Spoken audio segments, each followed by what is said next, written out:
కొద్దిగా ఇరుక్కున్నాను.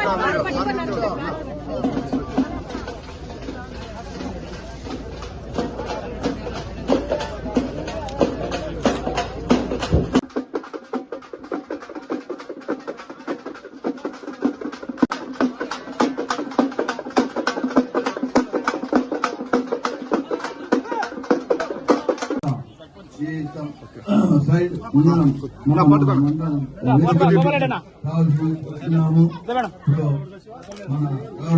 ఓకేనా.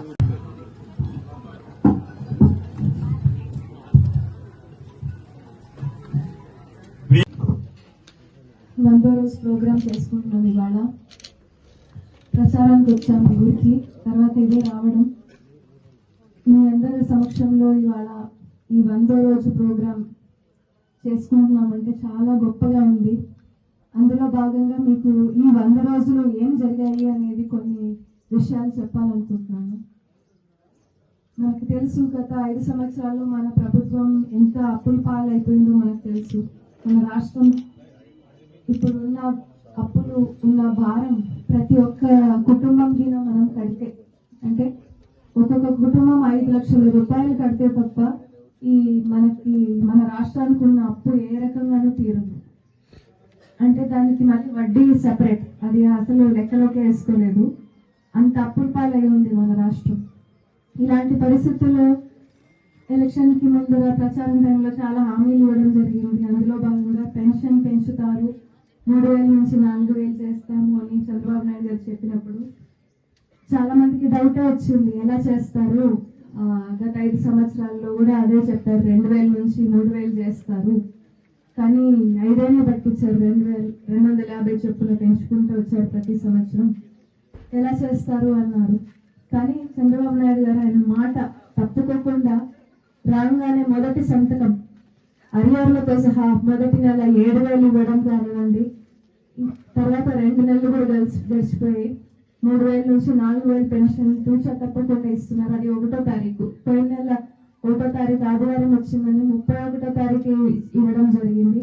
ఇందులోనే మనకి తెలుస్తుంది ఆయనకు ప్రజలకి పట్ల ఎంత నమ్మకం, ఆయనకి ఎంత ఇష్టం ఉంది, ఆయన ప్రజల కోసం ఎంత తప్పిస్తున్నారు, ఎంత చేయాలనుకుంటున్నారు, ఆయనకి బాధ్యత ఎంత ఉంది అనేది అందులోనే అర్థమవుతుంది.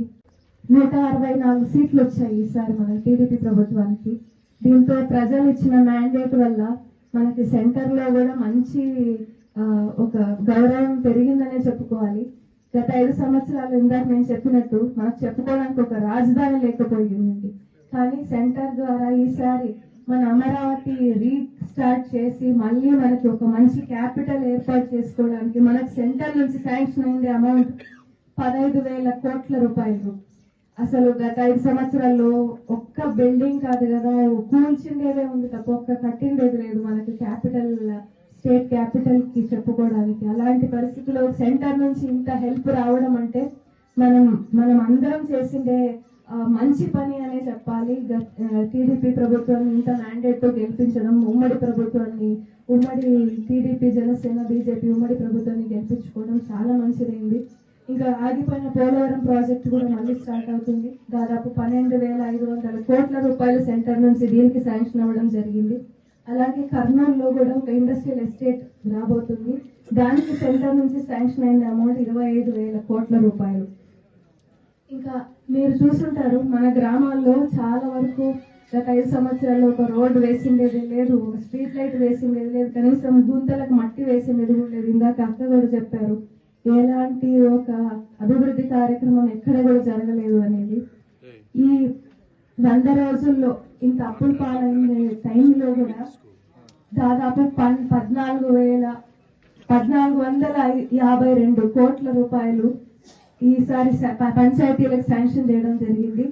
కొత్త చెరువు మండలానికి శాంక్షన్ అయ్యే అమౌంట్లు అన్ని మండలాల కంటే ఎక్కువ 3,29,00,000 రూపాయలు మీకోసం శాంక్షన్ చేసి ఇవాళే కలెక్టర్ గారి దగ్గర శాంక్షన్ చేసి జరగడం జరిగింది సీసీ రోడ్లకి.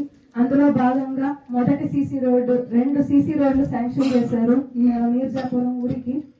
ఫస్ట్ది జయశంకర్ రెడ్డి హౌస్ నుంచి హౌసింగ్ లేఅవుట్ దాకా 152 మీటర్లు 6.6 లక్షల రూపాయలకి ఒక సీసీ రోడ్ ఇవాళే టెంకాయ కొడతాం దానికి. రెండో సీసీ రోడ్ వచ్చి ఎస్సీ కాలనీ నుంచి ఎస్టీ కాలనీ మీర్జాపురం దాకా, అది కూడా 152 మీటర్లు 6.6 లక్షల రూపాయలు. మీ ఊరికి మాత్రమే 13.2 లక్షల రూపాయలు ఇవాళ టెంకాయ కొట్టి ప్రారంభం చేస్తాం. ఇదే 100 రోజుల్లో కార్యక్రమాల్లో మీ ఊరికి జరిగే ఒక మంచి రోడ్ అనుకోండి, ఏదన్నా అనుకోండి. నాకు చాలా ఆనందంగా ఉంది ఇవాళ వచ్చి ఇది అనౌన్స్ చేయాలనే అవకాశం నాకు దొరికింది. అలాగే ఇది చెప్పుకుంటూ పోతే చాలా ఉన్నాయి ఈ కార్యక్రమాలు. మీరే డిసైడ్ చేసుకోండి. నిజంగానే మంచి ప్రభుత్వం ఏర్పాటు చేసుకున్నాం, దాంట్లో ఇచ్చే ఫెసిలిటీస్ ని కరెక్ట్ గా యూజ్ చేసుకోండి. మనకి కియా లాంటి పెద్ద పరిశ్రమలు వచ్చాయి టీడీపీ ప్రభుత్వం ఉన్నప్పుడు, కానీ గత 5 సంవత్సరాల్లో వెనక్కి కంపెనీలు మాత్రమే చూసాం. అలాంటి పరిస్థితి నుంచి మళ్ళీ మనం ఇప్పుడు హెచ్సిఎల్ కంపెనీతో లోకేష్ గారు మాట్లాడడం జరిగింది. దాదాపు రాబోయే 5 సంవత్సరాల్లో హెచ్సిఎల్ కంపెనీ ఎక్స్పాన్షన్ తో రాబోయే ఉద్యోగ అవకాశాలు 15,000. అంటే మన పిల్లలు ఐటీ సిఎస్సి ఈ బ్యాక్గ్రౌండ్ చదివే పిల్లలకి రాబోయే ఉద్యోగ అవకాశాలు ఇవి. బెంగళూరుతో హైదరాబాద్తో వెళ్ళి ఉద్యోగాలు చేయాల్సిన అవసరం లేదు, మన ఆంధ్రాలోనే ఉండి ఇలాంటి ఉద్యోగాలు చేసుకోవచ్చు. అంటే మనం చాలా రుణపడి ఉండాలి ఆయన చేసే మంచి పనులకి. మన ప్రభుత్వం కరెక్ట్ దారిలో ప్రజలకి అవసరమయ్యే విధానంగా అభివృద్ధి ఇంకా సంక్షేమం రెండు కావాల్సిన విధంగా చేసుకుంటూ పోతుందనే దానికి ఇవే కొన్ని ఎగ్జాంపుల్స్. నాకు మీ అందరితో పాటు ఇవాళ ఇవి షేర్ చేసుకునే అవకాశం దొరికినందుకు చాలా థ్యాంక్ యూ. నాకు ఈ అవకాశం ఇచ్చినందుకు కూడా మామయ్య అడుగు జాగాలను నడిచి మీకు కావాల్సినవి మన ఊర్లని మంచిగా చేసుకునే అవకాశం నా చేతిలో పెట్టారు. నాకు వీలైనంత నేను కృషి చేస్తాను. Thank you. ఈ ఎన్ఆర్జీఎస్ లో కూడా ఇక్కడ 2 రోడ్లు శాంక్షన్ చేశాం. ఎందుకంటే వస్తూ ఏదైనా ఊరికి వచ్చినప్పుడు ఉత్త చేతితో రాకూడదు కదా. మీరే పూలమాల వేస్తారు, హారతులు పెడతారు, మంచి ఫుడ్ పెడతారు. ఇంత గౌరవం ఇచ్చిన తర్వాత మీకు గౌరవం ఇవ్వాలి కాబట్టి వచ్చేటప్పుడు ఎమ్మెల్యే గారు ఫోన్ చేసి 2 రోడ్లు పేపర్ మీద శాంక్షన్ చేయించారు కలెక్టర్ చెప్పి. జయశంకర్ రెడ్డి ఇంటికా నుంచి హౌసింగ్ లేఅవుట్ మీర్జాపురం వరకు 6,60,000 రూపాయలు శాంక్షన్ చేసినామని చెప్పి సందర్భంగా మీకు గుర్తు చేస్తున్నా. అది సీసీ రోడ్ అవుతుంది, ఇది అయిపోతుంది, టెంకాయ కొట్టేస్తాం. అదేవిధంగా సీసీ రోడ్ ఎస్సీ కాలనీ నుంచి ఎస్టీ కాలనీ మీర్జాపురంలో, ఎస్సీ కాలనీకి ఎస్టీ కాలనీకి మధ్యలో సీసీ రోడ్డు, అది కూడా 6,60,000 అంటే 13,20,000 రూపాయలు వస్తూ మీకు ఇచ్చేసిపోతున్నామని చెప్పి ఈ సందర్భంగా మీకు గుర్తు చేస్తున్నాం. కాబట్టి ఎన్ఆర్ఈఎస్ లో మీరు అధికారులు కూడా చెప్తున్నా, ఎన్ఆర్ఈఎస్ ఏపీఓ వచ్చారా